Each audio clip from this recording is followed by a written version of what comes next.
വിദ്യാഭ്യാസ വകുപ്പ് അംഗീകരിച്ച സാക്ഷ്യപത്രങ്ങളുള്ള എല്ലാവരെയും അതിന് ഇന്റർവ്യൂ നടത്തിയിട്ട് 52 സർക്കാരിൻ്റെ അവരെ കാര്യപ്രാപ്തിയിൽ എത്തിക്കാനും അതിന് അനുസൃതമായ വേതനവും എല്ലാം പരിഗണിക്കപ്പെട്ടിട്ടുണ്ട്. എല്ലാവരുടെയും ഒരു തീർത്തും വളരെ നല്ല സഹകരണത്തോടു കൂടിയാണ്. ഞാൻ സജീവ് സാറാണ് അധ്യക്ഷൻ ശ്രീ സജീവ് സാറിനെ ഈ യോഗത്തിൽ നമ്മുടെ എല്ലാവരെയും ഇവിടെ ഒന്നിച്ചു കാണുന്നു എന്നതിൽ ഒന്നിച്ച് കണ്ടതിൽ മാത്രമല്ല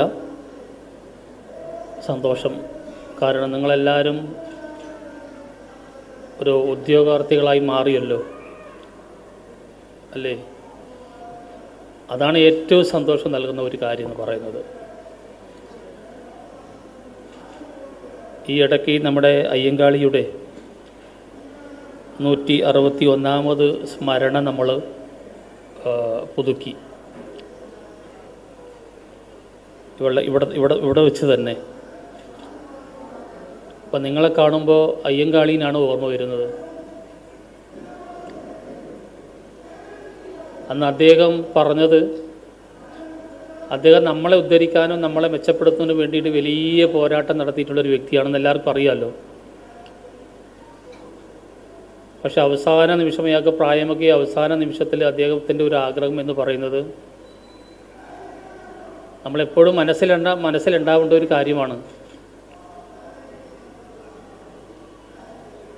ഒരു 10 BA-കാരായിട്ടുള്ള പട്ടികജാതിക്കാരെ കണ്ടിട്ട്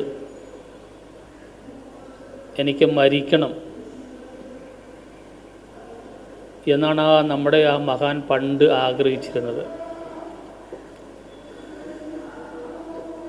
അപ്പം ഇപ്പോൾ ഇവിടെ ഇരിക്കുമ്പോൾ അല്ലേ, എത്ര എത്ര എത്ര എത്ര സന്തോഷമുണ്ട് നമുക്ക്.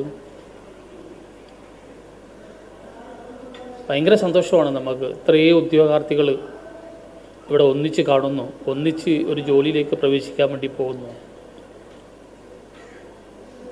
എന്നുള്ളത് നമ്മുടെ മനസ്സിൽ എപ്പോഴും വേണം, ഓർക്കണം എന്ന് ഞാൻ ആദ്യമേ നിങ്ങളെല്ലാവരോടും പറയുകയാണ്. ഇപ്പം നമ്മുടെ നാൾ വഴി പറയുകയാണെങ്കിൽ ഒരുപാട് പറയാനുണ്ട്. നമ്മുടെ നാൾ വഴികൾ ഈ കേരളത്തിലെ പട്ടികജാതി പട്ടികവർഗ വിഭാഗത്തിനെ ഉദ്ധരിക്കുന്നതിൻ്റെ നാൾ വഴിയാണ് ഞാൻ പറഞ്ഞത്.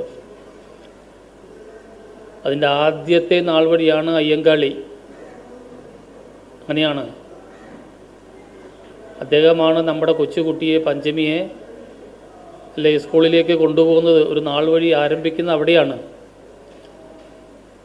പഞ്ചമിനെ സ്കൂളിലേക്ക് പ്രവേശിക്കില്ല, നമ്മളെ സ്കൂളിലേക്ക് പ്രവേശിക്കില്ല. പക്ഷേ അയ്യങ്കാളി പഞ്ചമി എന്ന കുട്ടിയെയും കൊണ്ട് സ്കൂളിലേക്ക് പോയി, എൻ്റെ കുട്ടിയെ ഈ സ്കൂളിൽ ചേർക്കുന്നില്ല എങ്കിൽ തമ്പുരാൻ്റെ പാടത്ത് പണിക്ക് ഞങ്ങൾ വരില്ല എന്നുള്ളൊരു തിരിച്ച് മുദ്രാവാക്യം ഉയർത്തിയിട്ടാണ് നമ്മുടെ നാൾ വഴിക്ക് തുടക്കം കുറിക്കുന്നത്. അതിനുശേഷം നമ്മുടെ കുട്ടികളെ സ്കൂളിലേക്ക് ചേർക്കാൻ തുടങ്ങി. എല്ലാവരും സ്കൂളിലേക്ക് പോകുന്നില്ല. പല പല പരാധീനതകളുണ്ട് പോവാത്തതിന് കാരണം. അപ്പം എങ്ങനെയാണ് ഈ ലംസം ഗ്രാൻറ്റും സൈപ്പൻറ്റും ഉണ്ടായത് എങ്ങനെയാണെന്നറിയോ? ഈ ലംസം ഗ്രാൻറ്റും സൈപ്പൻറ്റും ഉണ്ടായത് നമ്മുടെ കുട്ടികളെ സ്കൂളിൽ ചേർത്ത്. കുട്ടികൾ സ്കൂളിലേക്ക് വരുന്നില്ല. അന്വേഷിച്ചപ്പോഴാണ് സ്ലേറ്റ് ഇല്ല, ബുക്കില്ല, അല്ലെങ്കിൽ ഉടുപ്പില്ല എന്നുള്ള വിഷയം മനസ്സിലാക്കിയത്. അപ്പം അങ്ങനെ പരിഹരിക്കുന്നതിന് വേണ്ടിയിട്ടാണ് ലംസം ഗ്രാൻറ്റും സ്റ്റൈപ്പൻറ്റും എന്ന ഒരു പദ്ധതി ഗവൺമെൻറ് നടപ്പാക്കിയത്. ആ തുക ഉപയോഗിച്ച് സ്ലേറ്റും ബുക്കും വാങ്ങാനും അത്യാവശ്യം കുട വാങ്ങാനും. രണ്ടാമത്തൊരു നാൾ വഴിയാണ് ഞാൻ പറഞ്ഞത്. പിന്നെ എന്തെല്ലാം നാൾ വഴി വന്നു നമ്മളെ സ്കൂളിൽ എത്തിക്കാൻ. സ്കൂൾ യൂണിഫോം, കുട, ബുക്കെല്ലാം സൗജന്യം തന്നു. ഇപ്പോൾ ഉച്ചക്കഞ്ഞി, പ്രഭാത ഭക്ഷണം അല്ലേ, വിദ്യാവാഹിനി. ഇതിൻ്റെ നാൾ വഴി ഇങ്ങനെ വരികയാണ് നമ്മളെ ഉദ്ധരിക്കാൻ. കേരളത്തിൽ പ്രീ മെട്രിക് ഹോസ്റ്റലുകൾ വന്നത് എങ്ങനെയാണെന്നറിയോ? അന്ന് നമുക്കൊന്നും വീടുകളും കുടിലുകളൊന്നും ഇല്ലല്ലോ. ചെറ്റക്കുടിയിലൊക്കെ ആയിരിക്കും അന്നത്തെ കാലത്ത്. കൊച്ചു കൊച്ചു വീടുകളൊക്കെ ആയിരിക്കും. വീട്ടിലിരുന്ന് പഠിക്കാൻ സൗകര്യമില്ല.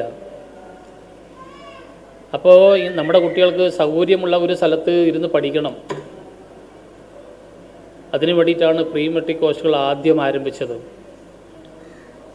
അത് ആരംഭിച്ചപ്പോൾ കുറേ കുട്ടികൾ ഹോസ്റ്റലിലേക്ക് കൊണ്ടുവന്നു, അവിടെ ഭക്ഷണം കൊടുത്ത് സ്കൂളിലേക്ക് പഠിപ്പിച്ചു, സൗകര്യം ഒരുക്കി പഠിപ്പിച്ചു. പിന്നെയും നാൾവഴികളുണ്ട്. ആ പ്രീ മെട്രിക് ഹോസ്റ്റൽ പോരാ, കുറച്ചുകൂടി മെച്ചപ്പെട്ട ഹോസ്റ്റൽ വേണം.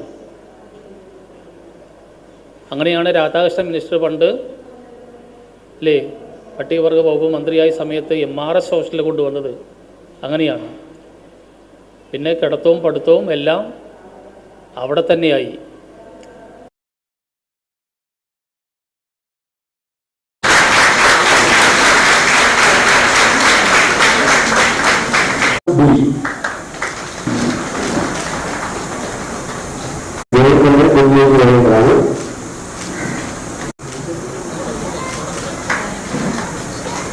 കവിത ആർട്ടി